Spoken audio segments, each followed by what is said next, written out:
Le premier ministre ne pourrait pas être plus déconnecté de la réalité. Il a entendu qu'il y a eu des problèmes avec des passeports, mais il ne savait pas que les Canadiens ne pouvaient pas les obtenir. Il pensait que les problèmes étaient les images. C'est pour ça qu'il a effacé la ville de Québec, Terry Fox et même la bataille de Vimy.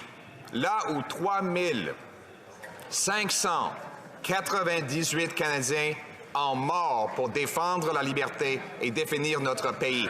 Pourquoi est-ce que le premier ministre veut effacer cette partie de notre histoire essentielle? Le très honorable premier ministre. Les Canadiens vont recevoir leur passeport à temps, ils vont pouvoir voyager et continuer d'être fiers de leur pays et de leur histoire. Mais je vais souligner qu'il n'y a pas personne qui va prendre des leçons du Parti conservateur sur comment on traite les vétérans. Ils étaient toujours très rapides pour les utiliser comme symbole ou pour les photo-op, mais ils ont coupé les bureaux de service des vétérans à travers le pays. Ils ont coupé les fonds pour les vétérans. Ils continuaient de s'attaquer aux anciens combattants plutôt que de les appuyer. De ce côté-ci de la ligne, Monsieur le Président, on continue d'être là pour défendre nos anciens combattants et on va toujours le faire. Absolument. L'honorable chef de l'opposition.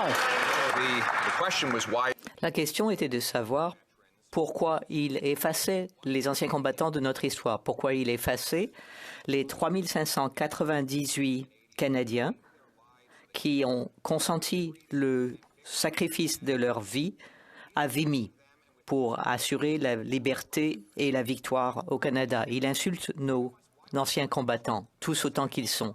Pourquoi le Premier ministre ne défend-il pas notre histoire et pourquoi ne garde-t-il pas les images dans notre passeport dont nous sommes fiers? À l'heure actuelle, les anciens combattants partout au pays se rappellent de ce que font les conservateurs. Ils se drapent dans le drapeau à chaque occasion, mais ils les ont privés de services. Ils ont fermé des bureaux, 9 bureaux au pays, pour économiser un peu d'argent. La réalité, Monsieur le Président? Les conservateurs ont toujours fait fi des anciens combattants et les ont traités par-dessus la jambe. Nous allons les défendre jour après jour.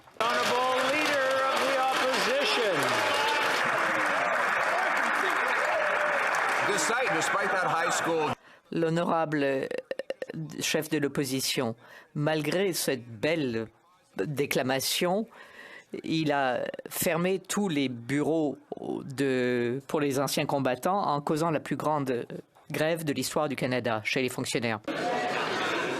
Order. Okay, there seems to be some excitement built. Il semblerait que l'on s'excite. J'aimerais qu'on nous ramène à un peu plus de décorum.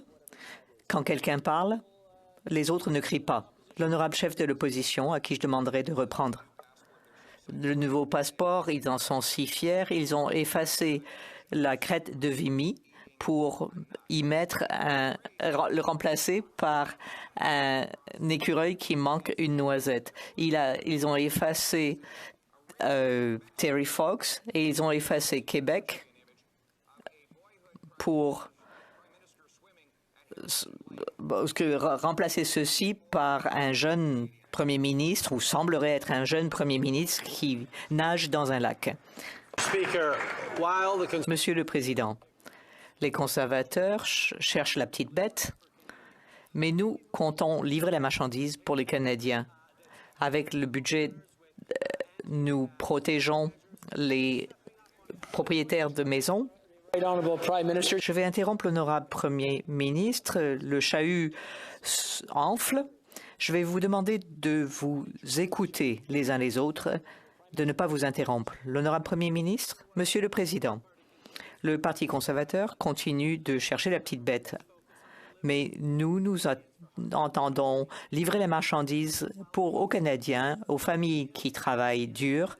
Ils perdent du temps en comité pour ne pas faire adopter le projet de loi d'exécution du budget avec ces mesures pour l'allocation pour les travailleurs, ces mesures pour empêcher que la revente rapide à profit des maisons, ils se contentent de petits jeux. Nous appuyons les Canadiens.